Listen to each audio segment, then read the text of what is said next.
A'udzubillahiminasyaitonirrajim. Bismillahirrahmanirrahim. Assalamualaikum warahmatullahi wabarakatuh.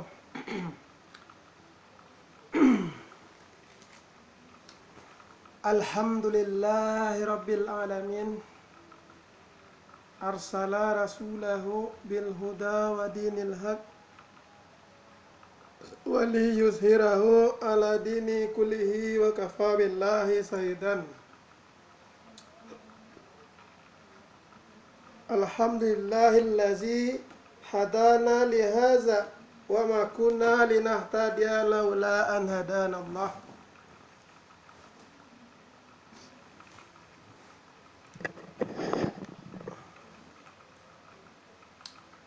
Innallaha ma'as sabirin. Berkonsep metode pada ayat demikian, kenapa begitu besar peranannya nilai kesabaran dan ketabahan. Sebagai makhluk fana, kita tidak luput dari silap khilaf kesalahan yang ada pada diri kita. Tiap diri memiliki kelemahan. Dengan bersandar kepada hukum, memohon kepada Yang Esa Tuhan, maka dianya diberikan tolong bantuan berupa suatu kebisaan, kemahiran, kepandaian, ilmu yang berlapis dan berlevel. Dalam hal ini kita ambilkan contoh, haus kita minum, lapar kita makan. Tentu minum yang kita minum, ketersediaannya akan bersaing, berkompetisi dengan sesama makhluk hidup, terkhusus sesama diri kita manusia. Tidaklah berubah nasib suatu kaum apabila tidak kaum itu yang memperbaikinya. Di hadis lain dikatakan bahwa rezeki itu tergantung dari usaha. Nah, banyak anak, banyak berketurunan, banyak guliran rezeki. Nah, beberapa ras ada yang lebih besar demografi kependudukannya dari ras kependudukan yang lain. Maka tentu saja ras itu lebih mendominasi keadaan penerimaan fasilitas dan pengadaan fasilitas. Kita sederhanakan contoh, pekerjaan inti itu sebagaimana telah kita bahas, itu adalah menyediakan pasokan logistik. Dalam hal ini kita hanyalah menata kelola. Ada sumber daya alam yang bisa diperbaharui dan ada sumber daya alam yang tidak bisa diperbaharui. Bukan berarti tidak bisa diperbaharui, tetapi ada tingkatan biaya, butuh perencanaan, butuh keilmuan untuk menafsir, menterjemah sehingga tidak salah kepada sasaran yang ingin dicapai pada tujuannya, yaitu rezeki yang mubarak, rezeki yang berkah. Contohlah kita bertani, belum pun memulai, terkadang kita diberikan rasa sakit, getir, timbul rasa malas, tidak dapat bekerja. Di mana dahulunya Rasulullah pernah mengatakan persoalan ain. Seseorang terkena penyakit ain, maka akan dianjurkan untuk memperoleh kesembuhan dari sumber ain.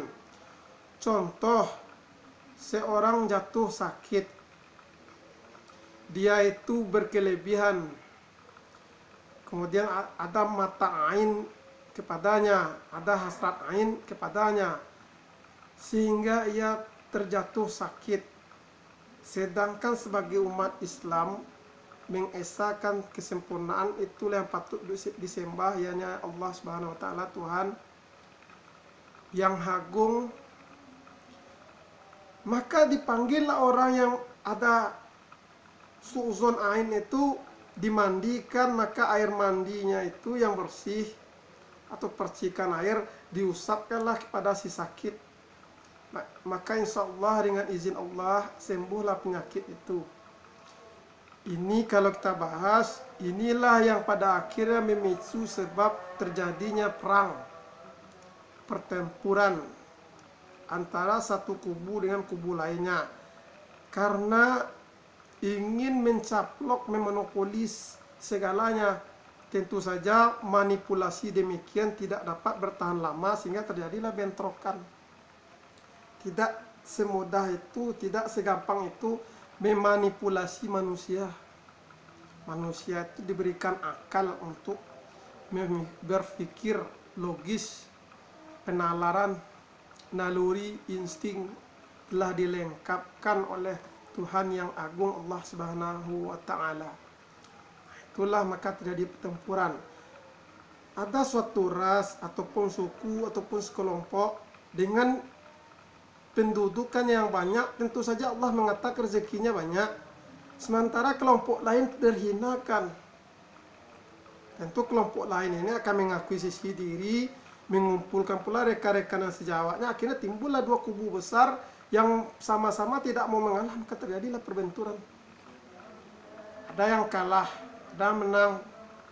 Dan kalau diadakan perjanjian, itulah namanya draw, seri. Tentu orang tidak mau dibilang draw seri.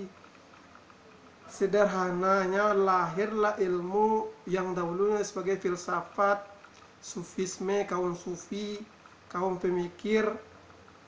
Itulah disebut ilmu politik. Kita politikilah kiatan cara untuk mencarikan solusi damai, atau biasa disebut sebagai gencatan senjata. Ya, Allah tidak akan menyalahi dari ketentuannya. Rezeki itu bagi yang banyak, yang sedikit tentu akan kewalahan dan mencarikan cara. Setelah terjadi perskumpulan yang sama-sama tidak mau lagi kalah, maka akan berbenturlah kelompok demikian.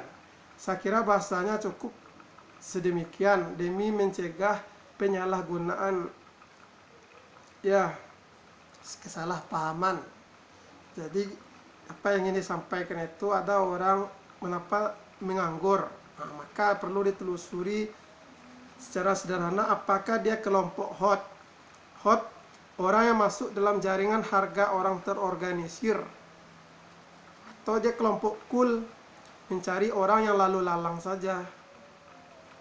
Jadi kita itu hidup itu makhluk organisasi, makhluk yang bermasyarakat, berkomunikasi, berinteraksi. Astaghfirullahaladzim, banyak maaf. Wassalamualaikum warahmatullahi wabarakatuh.